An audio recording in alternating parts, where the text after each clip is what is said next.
join me in acknowledging all the parents. All the parents.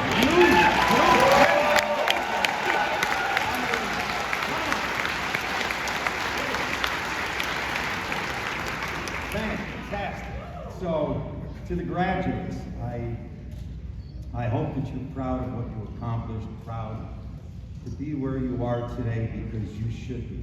It's one thing to apply to college, it's quite another to graduate. Somewhere along the line, for most of you back in high school, you felt something in your heart and you listened to it. And that's why you're here today. Now, in 1978, Commencement Day, SUNY Brockport, sitting outside, 90 degrees, I sat where you are, wondering the whole time, what am I going to do now? You see, as Dr. Giordano pointed out, I was a criminal justice major, and I'm going to school, and I'm loving every minute of it. And then junior year, first couple of weeks of classes, I get a call from an admissions counselor that said, you got to come in. I go in to see the counselor, and they said to me, listen, you can't graduate, you're short of fine arts credit. I said, what's a fine arts credit? They said, well, it's like, intro to theater, intro to music. I said, so well, let me see the schedule. Well, those two classes were at 8 a.m. That's not gonna happen. We're juniors, we don't do 8 a.m. So I settled on an improv class at 2 in the afternoon.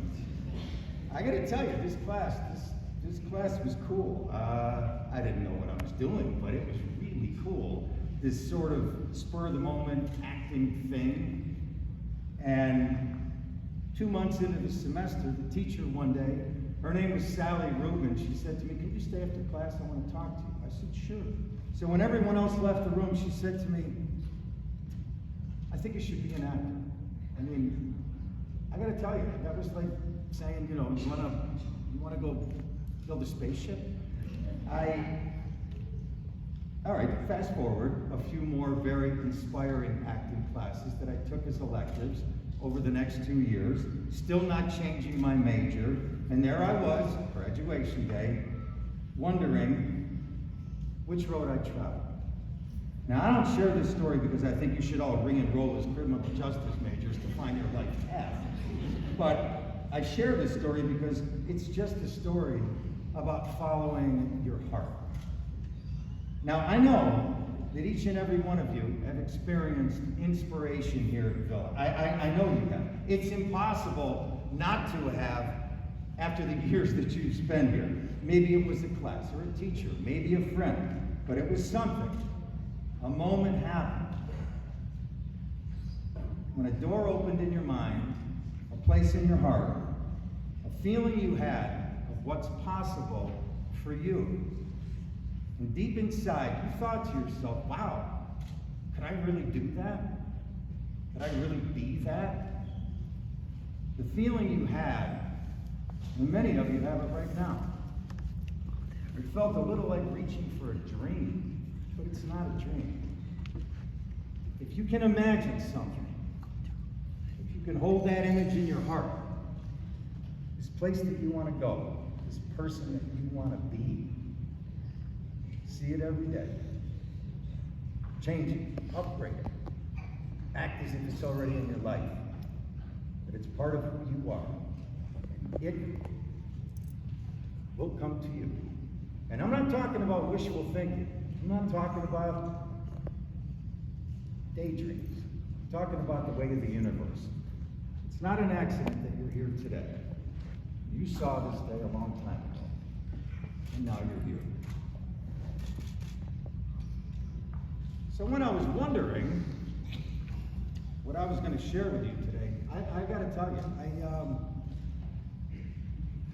I dug deep inside. I wanted to blaze a new path today. I wanted to be original for you today. And then I Googled how to give a commencement speech.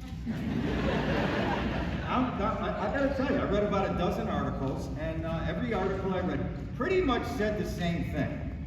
So, out of respect for the graduates and everyone here today,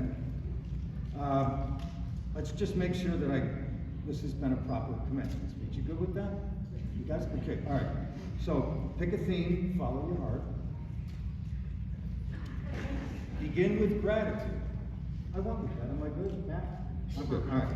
We got that. Get personal. Criminal justice. Infuse your personality. Yeah, I really tried to stay away from that one. Reflect, then look ahead. Okay, got that covered. Keep it brief. I'm trying. Here's the big. Oh boy. Use a motivational quote. Yeah. Quote a great poet or an author, or Shakespeare. But the only quotes I could think of, I remember are from my mother. Like,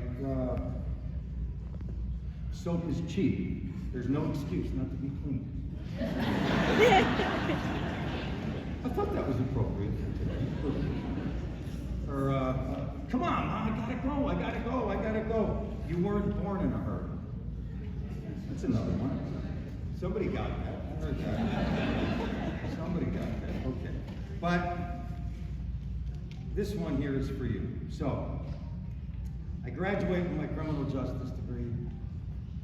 I got my beautiful degree here, and my heart's all over the place. So I did some research and I found out about this school in New York called the American Academy of Dramatic Arts.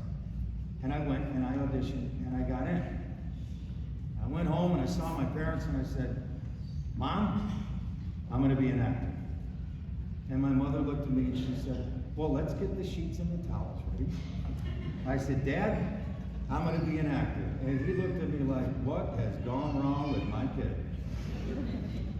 I moved to New York, sold the only thing I had, which was a pickup truck.